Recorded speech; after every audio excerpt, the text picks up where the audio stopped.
Imagine this for a moment. You open your eyes one morning, and she's there beside you. She's everything you ever dreamed of. Her scent clings to your sheets, her legs curve around your existence, and her voice carries that soft warmth as she says your name. You've won, you've made it. She's yours now, but something begins to change. She's colder today, colder than she was yesterday, colder than before you gave her everything you could offer. Her laughter seems rehearsed. Her touch is missing. Her eyes no longer see you, they look straight through you. You can feel it, can't you?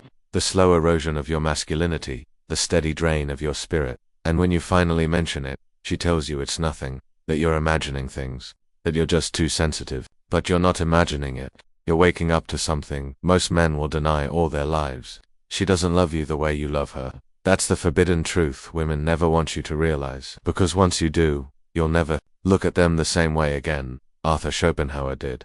He saw behind the veil. He tore away the romance, the fairy tales, the flowers, and revealed something primal, raw, and unforgiving at the heart of feminine desire. Women, he wrote, are by nature designed to be the instrument for propagating the species. Everything inside them is directed toward that purpose. To most men, this sounds harsh, offensive, even misogynistic. But pause a moment. Don't recoil. Don't dismiss it, understand it. Schopenhauer wasn't scorning women, he was scorning the delusion men cling to. The illusion that she adores you for your soul, that she is loyal to your personality, that she is captivated by your poetry, your thoughts, your dreams. No, she is loyal to something deeper, something ancient, something biological. And if you fail to see it, you'll end up its slave. And here's where it darkens further, because the instant you understand what women are truly programmed to want, you stop striving to impress them and begin to ask a more dangerous question. If she isn't here for your soul, then what exactly is she here for? Is it your power, your strength, your genes? Is it your capacity to protect, to provide, to conquer other men? Is it your usefulness? And what happens when your usefulness ends? Do you really think she'll stay? This is the shadow Schopenhauer illuminated, and the reason so many women despised him for it. Not because he was wrong, but because he was to right. He forced men to face what most are too fragile to consider, that the romantic love we've been raised to believe in is a lie crafted by nature to bind the male spirit to reproduction. And here is where Stoicism steps onto the battlefield. The Stoic does not hate women, he doesn't resent their nature, he studies it, he accepts it, and then he rises above it. Because only when you see clearly can you finally act freely.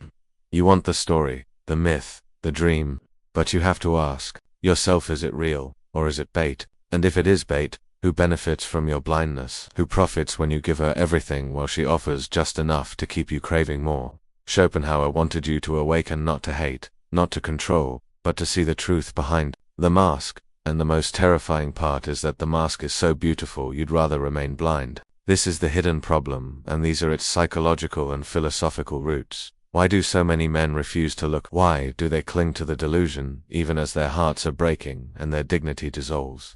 Because the lie is comforting. Because the truth is brutal. You were taught that love is sacred, that women are naturally tender, selfless, nurturing creatures who long to connect with your soul. You were told that if you were gentle, vulnerable, and emotionally open, you'd be chosen. But if you gave her your heart, she'd guard it like something holy. But Schopenhauer stood before that fairy tale and shattered it with a single blow. The man is the one who loves, the woman is the one who is loved. In that sentence lies the entire imbalance. Men fall in love with the idea of love itself. Women fall in love with what a man embodies. That's the hidden mechanism, the unspoken truth most philosophy skirts around, and modern psychology won't admit. Her attraction isn't about your essence, it's about your utility to her future. Schopenhauer believed that women aren't moral in the same way men are, not because they are wicked, but because their biology doesn't reward truth, it rewards strategy. He called it nature's cunning, a built-in system that makes women show short-term sweetness to secure long-term survival. This isn't condemnation, it's clarity, because once you strip away your projections, the poetry, the fantasies, the Hollywood delusions, you finally see her as she is, not cruel, not angelic, simply pragmatic. She selects, she seduces, she attaches herself only to what can secure her position. Her feelings aren't fixed, they're fluid, shifting to status, social proof, and power. And her loyalty lasts precisely as long as your value does. Modern psychology backs this up, though it uses softer language. Evolutionary biologists like David Buss have demonstrated that women are inherently hypergamous. They search for upward mobility in their mates. They are biologically wired to screen, test, and filter men for the best possible genetic and security advantages. You've felt this in her flakiness, in her sudden chill after you opened up, in the way she just wasn't feeling it anymore. The moment your ambition slipped, you were told she'd stay for love. But she is wired to stay for safety, emotional, physical, social, and that is the hidden force. Nature itself using female biology to fulfill her relentless mission: propagation at any cost. So when you say she changed, when you say she used you, when you say you gave everything and she walked away, what you're really saying is you mistook biology for destiny. Schopenhauer wasn't trying to make you despise women, he wanted you to abandon illusion. He knew that once you see women clearly not as goddesses, not as villains, but as biological agents of nature, you can finally escape the pain of misplaced expectations. This is where Stoicism arms you with a shield. While the romantic man is destroyed by betrayal, the Stoic is fortified by realism. He doesn't demand loyalty from feminine nature. He demands loyalty from himself to truth, to purpose, to mastery over his own mind. He understands what Epictetus taught. Don't hope events unfold the way you wish. Welcome them exactly as they occur. That is the path to peace. So the Stoic man stops pleading for a love she cannot give. He stops performing. He stops shaping his identity around being chosen, and instead begins to choose himself. Here's the paradox. The moment you stop needing her to love you for who you truly are, the moment you release the hope that she will understand your soul, or carry your burdens, is the moment you begin to stand as a man, not bitter, not broken, but unshakable, because now you no longer serve the myth, you see the machinery, and in seeing it, you are free. But that freedom comes at a price.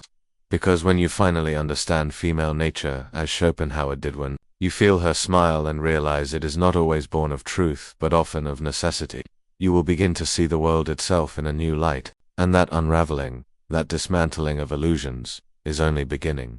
Now you know, and once you know, you can't return. You can't unsee the mask. You can't unhear the lies you whispered to yourself in the name of love. You can't forget the times you begged to be seen by someone who was only searching for survival. It hurts. It's meant to hurt, because this isn't only about women. It's about waking up from the most seductive illusion nature ever wove, that your value as a man comes from being chosen. But now, you no longer beg to be chosen. You don't live to be adored. You don't build your life on her approval. You become the man who enters a room and understands the game without needing to play it.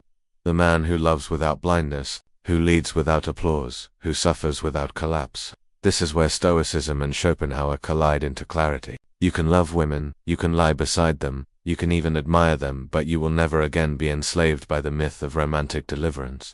And that is the freedom they don't want you to discover. Because a man who doesn't crave a woman's validation is a man no system can manipulate. A man no woman can control. A man who lives by truth instead of temptation. So here's your call to arms. Stop chasing her smile. Start mastering your mind. Let the ache you feel right now forge you into something sharper, colder, more refined. If this video made your chest tighten, if something in you feels cracked but alive for the first time, leave a comment below with the words "I see now." Not to be validated, but to signal to yourself that the days of begging, performing, and pretending are over. Subscribe to this channel if you're ready to strip away every illusion modern life sells you. Because this is not about hating women, it's about seeing clearly and choosing strength over fantasy. Women will never want you to uncover this truth, but once you do, they'll never forget.